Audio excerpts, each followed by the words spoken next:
নমস্কার, আমি অ্যাস্ট্রোলজার বৈশালী সরকার।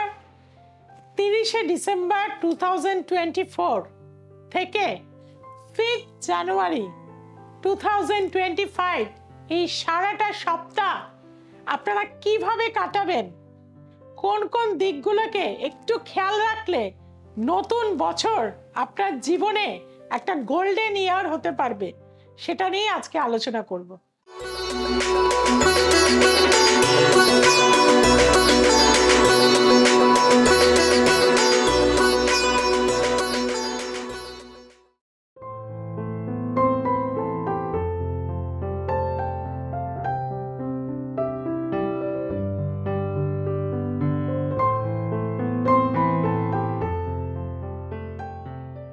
প্ল্যানেটারি কি পজিশন আছে একটু আমাদের দেখে নিতে হবে।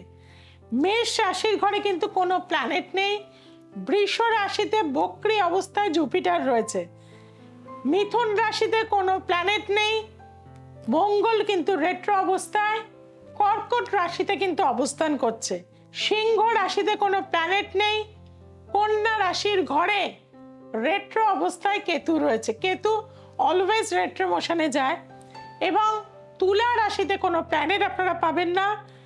বুধ চলে গেছে কিন্তু আপনার বৃশ্চিক রাশির ঘরে। রবি এবং চন্দ্র রয়েছে কিন্তু ধনু রাশির ঘরেতে। এবং মকর রাশিতে কোনো প্ল্যানেট নেই। কুম্ভ রাশির ঘরে শুক্র শনির রাজযোগের একটা কানেকশন এবং রাহু মহারাজ রয়েছে ন্যাচারাল জোডিয়াকের দ্বাদশ ভাবে মীন রাশির ঘরে অবস্থান করছে। মেষ থেকে মীন পর্যন্ত আপনারা এই সপ্তাহটা, কারণ হ্যাপি নিউ ইয়ারের একটা সময়, এটাকে আমরা কিভাবে কাজে লাগাবো সেটা নিয়ে আজকে আলোচনা করব। মেষ রাশির ক্ষেত্রে যেহেতু দেখা যাচ্ছে লগ্নপতি মঙ্গল নিচস্থ অবস্থায় রয়েছে, ভাগ্যবতী বৃহস্পতি আপনার সাথ দিচ্ছে, অর্থাৎ বছরের শুরুতেই টাকা পয়সার একটা আশার অবশ্যই কিন্তু সুযোগ আপনার কাছে রয়েছে। কিন্তু অবশ্যই প্রচুর ড্রিঙ্কস করা বা বেশি রাফ ড্রাইভ করা, লং ড্রাইভে যাওয়া কিন্তু মেষ রাশির ক্ষেত্রে একটু রিস্ক হয়ে যাবে। আপনাদের ক্ষেত্রে বলবো কোনো জলযান অর্থাৎ কোনো সমুদ্রে যাওয়া, অনেকটা দূরে স্নান করতে যাওয়া, এইগুলো যদি এই সপ্তাহে কম করেন সেটা আপনাকে খানিকটা বিপদ মুক্ত করতে পারে। 2025 আমরা প্রত্যেকেই গুরুজনদের প্রণাম অবশ্যই নেব, বড়দের আশীর্বাদ নিয়ে অবশ্যই বছরটা শুরু করব। এবং আপনার যে গুরু আছে বা মা তারার কাছে গিয়ে অবশ্যই আপনারা মন্দির কিন্তু প্রদক্ষিণ করুন, অন্তত 3 বার মন্দির প্রদক্ষিণ করুন। যদি মায়ের কাছে নাও যান, আপনার যে কোনো মন্দিরে, ভগবান শিবের মন্দিরে, মানে ভগবান বিষ্ণুর মন্দিরে, বা যারা মুসলিম রয়েছেন তারা মসজিদে যান বা গির্জায় যান, সেখানে কিন্তু একটু আপনারা মন্দির পরিক্রমা করুন। এবং তার পাশাপাশি আপনারা ঘন্টা বাজাবেন, কারণ আমাদের জীবনের সমস্ত কিছু শুভত্বে একটা পজিটিভ ভাইব্রেশন কিন্তু প্রয়োজন লাগে, যার জন্য মন্দিরে ঘন্টা বাজিয়ে তার নিচে কিছুক্ষণ দাঁড়িয়ে থাকুন। এবং এই সপ্তাহে আপনারা কোনো ফল দিয়ে মাকে কিন্তু পুজো দিন। কালী, তারা, দুর্গা, যে কোনো দেবীকে আপনারা কিন্তু পুজো দিয়ে থাকুন, সেটা আপনাদের জন্য মঙ্গলদায়ক হবে। আছি বৃষ রাশি। বৃষ রাশির এই সপ্তাহটা একটা গোল্ডেন উইক, অর্থাৎ লটারি প্রাপ্তির যোগ কিন্তু রয়েছে। গ্যাম্বলিং বা সাট্টা বা শেয়ার মার্কেটে যারা রয়েছেন তাদের কিন্তু প্রচুর অর্থ আসার কিন্তু সুযোগ রয়েছে। আপনাদের জন্য বলবো আপনারা অবশ্যই একটি রূপোর পাত্রে সারাটা সপ্তাহ জল ভিজিয়ে ঠাকুরের কাছে দিয়ে রাখবেন এবং সেই জলটা প্রতিদিন পুজোর পর একটু করে করে কিন্তু আপনারা খাবেন। দেখবেন আপনার এই সপ্তাহটা সমস্ত দিক থেকে আপনাকে প্রসপারিটি দিয়ে থাকবে, অর্থাৎ পারিবারিক সুখ স্বাচ্ছন্দ্য, আনন্দ, দারুণ দারুণ খাবার এবং তার পাশে অর্থের আগমন। আপনারা অবশ্যই এই হোলি ওয়াটার, অর্থাৎ যেটা ঠাকুরের কাছে রূপোর পাত্রে আপনারা রেখে দেবেন এবং সেই পাত্রটি ঢাকা দিয়ে রাখবেন। পারলে তুলসী পাতাও দিয়ে রাখতে পারেন, না হলেও এমনি রাখবেন, কিন্তু প্রতিদিন পুজো করে আপনারা এই জলটি সেবন করুন। আসছি মিথুন রাশি। মিথুন রাশির কিন্তু দেখা যাচ্ছে লগ্নপতি ষষ্ঠ স্থানে গিয়ে কিন্তু অবস্থান করছে, অর্থাৎ আপনাকে বলবো যে এই সপ্তাহটা একটু সাবধানে থাকতে হবে। পাইলসের সমস্যা, রিচ ফুড খাওয়া থেকে কিন্তু একটু দূরে থাকুন, অর্থাৎ বেশি মাংস মশলাদার খাবার বা অ্যালকোহল খাওয়ার টেন্ডেন্সি কিন্তু এই সময় বেশি থাকে, যেহেতু নতুন বছর শুরু হচ্ছে। কিন্তু আমি বলবো মিথুন রাশিদের একটু সাবধানে থাকতে হবে। কোনো মন্দিরে যদি আপনারা কিছু ফল, মিষ্টি বা সেই মন্দিরের কোনো দরকারি জিনিস, হয়তো একটা লোটা আপনি কিনে দিলেন, সেটা দিয়ে মানুষ সেখানে জল দেবে, আপনার ভীষণ উপকার আসবে। এবং যারা স্টুডেন্ট রয়েছেন তাদেরকে বলবো এই সপ্তাহটা একটু সাবধানে থাকতে হবে, বেশি আনন্দ উৎসবের মধ্যে কিন্তু জড়ালে হবে না। যারা সামনে বোর্ডস দিতে চলেছেন বা টেস্ট দিচ্ছেন তাদেরকে বলবো এই সময়টা একটু ধৈর্য ধরে থাকতে হবে। মনটা একটু চঞ্চল হয়ে যাবে, কিন্তু সেটাকে প্রাণায়াম বা মেডিটেশন করুন, অবশ্যই ভালো থাকবেন। আসছি কর্কট রাশি। কর্কট রাশিতে পঞ্চমপতি মঙ্গল এবং দশমপতি মঙ্গল নিচস্থ অবস্থায় কর্মক্ষেত্রে একদম স্পিক টু নট, অর্থাৎ বোবা হয়ে থাকুন, না হলে কিন্তু হঠাৎ করে রাগের বশে তর্ক বিতর্কের মধ্যে জড়িয়ে যাবেন এবং অ্যাবসেন্ট কিন্তু হবেন না, তাহলে কিন্তু আপনার চাকরিটা চলে যাবে।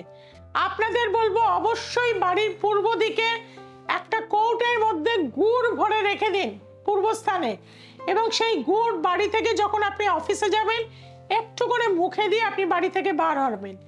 আসছি সিংহ রাশি। সিংহ রাশির কিন্তু 2025 সাল একটা প্রিকশনের বছর। সিংহ রাশির ক্ষেত্রে বলবো বছরের শুরুতেই প্রিকশন নিতে হবে, অর্থাৎ যোগাসন, প্রাণায়াম এবং ধ্যান বা জিম আপনাকে ভর্তি হয়ে যেতে হবে। ডিপ্রেশন, হতাশা কিন্তু বছরের শুরুতেই আসতে চলেছে, সেদিক থেকে সাবধানতা অবলম্বন করুন। রেগুলার আপনারা কিন্তু সিংহ রাশির জাতক জাতিকারা সূর্য প্রণাম করতে থাকুন, এবং তামার কোনো দ্রব্য আপনারা কিনে কোনো মন্দির বা কোনো ঠাকুরের স্থানে অবশ্যই দিয়ে আসুন। একটা তামার প্লেট কিনতে পারেন, তামার কোষাকুচি কিনতে পারেন, ঘন্টা কিনতে পারেন, যে কোনো রকম একটা মেটালের জিনিস আপনারা কিন্তু মন্দিরে বছরের শুরুতেই দিয়ে আসুন। সেই সপ্তাহটা কিন্তু আপনার খুবই ভালো কাটবে। আসছি কন্যা রাশি। কন্যা রাশির ক্ষেত্রে বলে থাকবো যে এই সপ্তাহটা আপনাকে কিন্তু প্রিকশনে থাকতে হবে। অন্যের সাথে ঝামেলা অশান্তিতে জড়িয়ে পড়তে পারেন। আপনাদের বলবো বাড়ি থেকে বার হওয়ার সময় একটু মুখে মিছরি দিয়ে বার হবেন, এবং যদি কোনো কাজে যান তাহলে কি করবেন, বাগালে একটা ফুল সমেত লবঙ্গ মুখে দিয়ে যান, সেটা আপনাকে একটা পজিটিভ রেজাল্ট সারাটা সপ্তাহে দেবে। আসছি তুলা রাশি।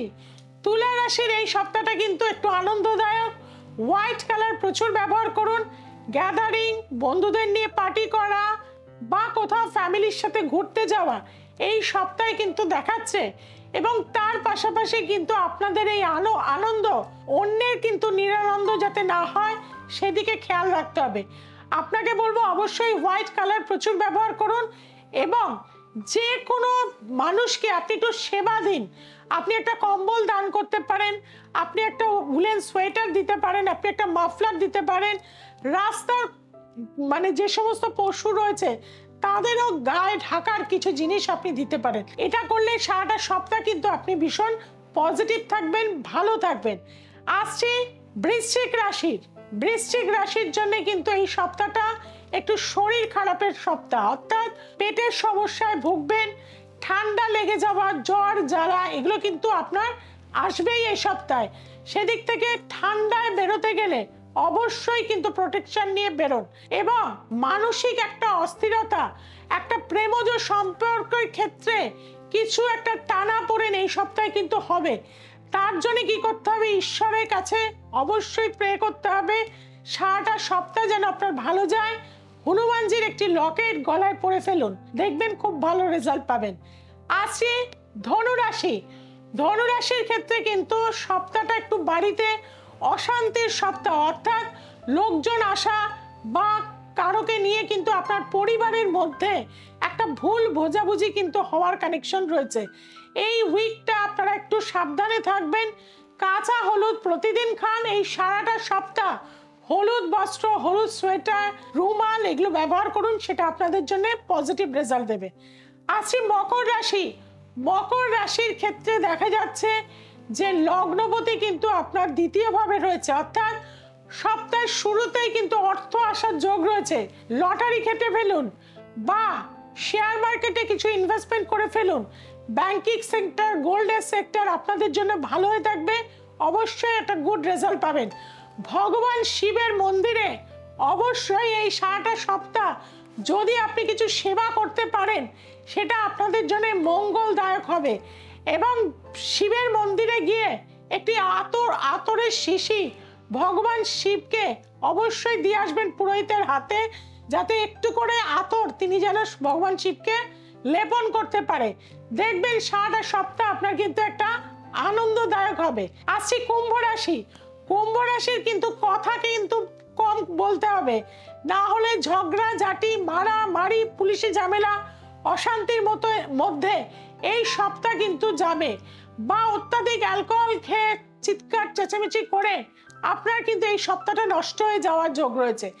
ভীষণ প্রিকশনে থাকতে হবে। মাথা ঠান্ডা করে থাকুন। তুতে কালার বা ইয়েলো কালার, এই দুটো কালার প্রচুর পড়ুন। এবং প্রতিদিন বাড়ি থেকে বার হওয়ার সময় একটি নীল অপরাজিতা ফুল আপনার পকেটে নিয়ে, আপনি কোনো কাগজের মধ্যে মুড়িয়ে যদি পকেটে নিয়ে বেরোতে পারেন, সেটা আপনাকে কিন্তু একটা গুড রেজাল্ট দিয়ে থাকবে। আসছি মীন রাশি। মীন রাশির কিন্তু দাম্পত্য জীবনের বছরের শুরুতেই মারামারি, অশান্তি, মানে একটা ভুল বোঝাবুঝি থাকবে। তৃতীয় পক্ষের কারণে আপনাদের মধ্যে অশান্তি চলে আসবে। SMS কিন্তু রাখবেন না, উড়িয়ে দিন। সোশ্যাল মিডিয়ার দ্বারা আপনাদের জীবনে কিন্তু কিছু অশান্তি আসবে এই সপ্তাহে, সেদিক থেকে সাবধানতা অবলম্বন করবেন।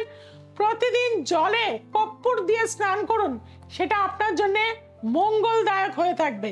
সারাটা সপ্তাহ আপনারা এইভাবে কাটান, আর সারাটা বছর 2025 যাতে ভালো থাকতে পারেন, তার জন্য কি করতে হবে? সোমবার, মঙ্গলবার, শুক্রবার এবং রবিবার দ্য এসেন্স অফ অ্যাস্ট্রোলজির অনুষ্ঠান দেখতে ভুলবেন না। এবং যেটা আপনারা ভুলে যাচ্ছেন, সাবস্ক্রাইব করতে। আপনারা প্রত্যেকেই আমার পরিবারের একজন, কাজে আপনাদের প্রত্যেকে বলবো আপনারা অবশ্যই চ্যানেলটিকে সাবস্ক্রাইব করুন। আর যারা আমার কাছে আসতে চাইছেন, সমস্যাকে সমাধানে পরিণত করতে চাইছেন, তাদের জন্য বলবো নিচে যে ফোন নাম্বার যাচ্ছে অবশ্যই সেখানে কিন্তু যোগাযোগ করে নিন। আমি কলকাতার বিস্তীর্ণ অঞ্চলে চেম্বার করে থাকি। গড়িয়াহাটে, হাতিবাগানে, হাওড়াতে, বেহালাতে এবং ব্যারাকপুরে। তাছাড়াও দুর্গাপুর, আসানসোল, বর্ধমান, শিলিগুড়ি, মালদা, বহরমপুর, এখানে কিন্তু আপনারা আমাকে পাচ্ছেন প্রতিনিয়ত। যার যেখানে সুবিধা অবশ্যই যোগাযোগ করবেন। আর যারা দূরের বন্ধুরা ভাবছেন বৈশালীদের সঠিক পরামর্শ কিভাবে পেতে পারি, তার জন্য বলবো নিচে যে ফোন নাম্বারগুলো যাচ্ছে অবশ্যই সেখানে কন্ট্যাক্ট করে নিন, কারণ আমাদের অনলাইন প্রেডিকশন কিন্তু চলছে। সবাই ভালো থাকুন, সবাইকে খুব ভালো রাখুন। নমস্কার।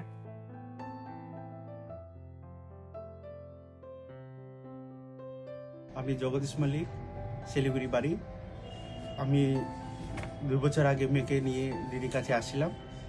তো দিদি যা যা রেমেডি দিয়েছিলেন, তো রেমেডি করে এখন মেয়ে আমার অনেকটাই ভালো আছে, আগে থেকে সুস্থ আছে। পড়াশোনা খুব মন লাগে ওর, আর আগে অসুস্থ থাকতো, এখন খুব ভালো আছে।